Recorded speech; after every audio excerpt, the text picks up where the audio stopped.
왜 나는 이렇게 쉽게 무너질까? 콜론 회복 탄력성의 시작 사람은 누구나 한 번쯤 부러진다. 그러나 어떤 사람은 다시 일어서는 법을 알고 어떤 사람은 그 자리에서 영영 주저앉는다. 심리학자 마틴 셀리그만의 말이다. 우리는 크고 작은 위기 속에서 무너짐의 경험을 겪는다. 실직, 이별, 실패, 건강 문제. 어떤 이는 그 자리에서 자신을 잃고 또 다른 이는 더 단단해져 돌아온다. 같은 상황 다른 결과 마침표 차이는 무엇일까? 그 핵심엔 회복 탄력성, 다시 말해 역경 후에 회복하는 심리적 능력이 있다.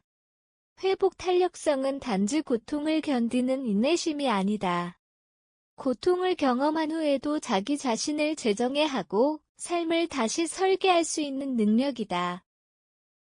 그리고 이 능력은 단순한 성격의 차이가 아니라 누구나 개발하고 확장할 수 있는 심리적 자원이다.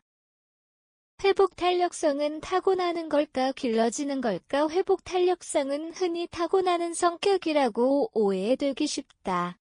실제로 일부 유전적 요인이나 어린 시절의 환경이 영향을 주는 것은 사실이다.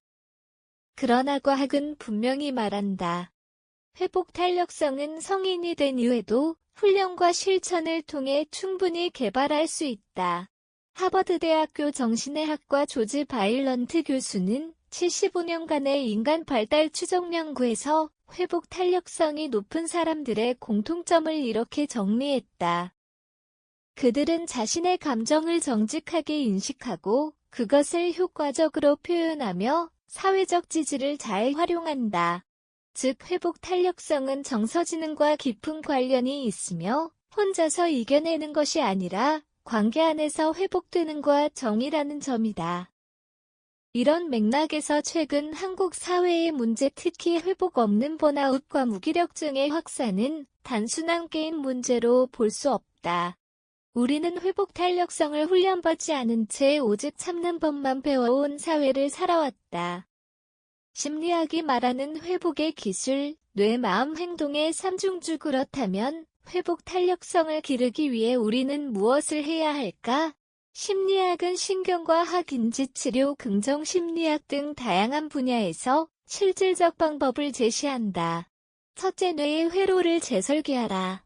감정 조절에 관여하는 전전두엽은 명상, 운동, 수면을 통해 회복력을 높일 수 있다.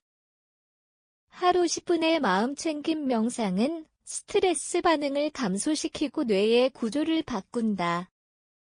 둘째, 마음의 언어를 바꾸라. 자신에게 하는 말을 바꾸는 것만으로 회복의 출발점이 된다. 나는 실패했다가 아니라 나는 실패를 겪었다로 말하는 법. 이는 자기 자신과의 관계를 바꾸는 일이며 인지행동 치료의 핵심이기도 하다.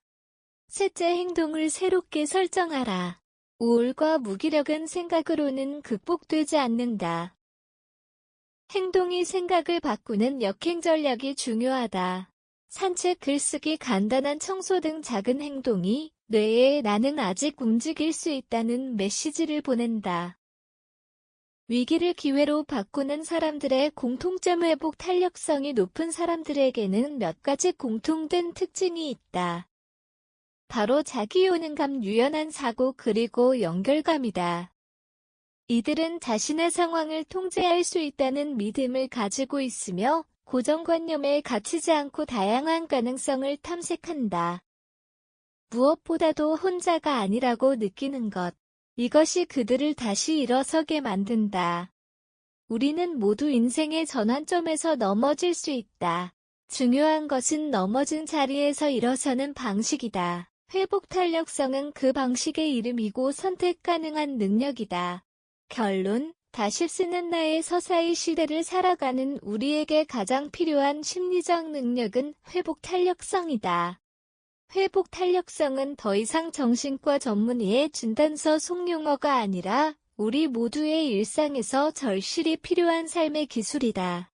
학교와 기업, 사회 곳곳에서 이 능력을 훈련하고 가르쳐야 한다. 지금도 무너진 자리에서 다시를 외치는 누군가가 있다면 우리는 이렇게 말해줄 수 있어야 한다. 당신은 다시 일어설 수 있다.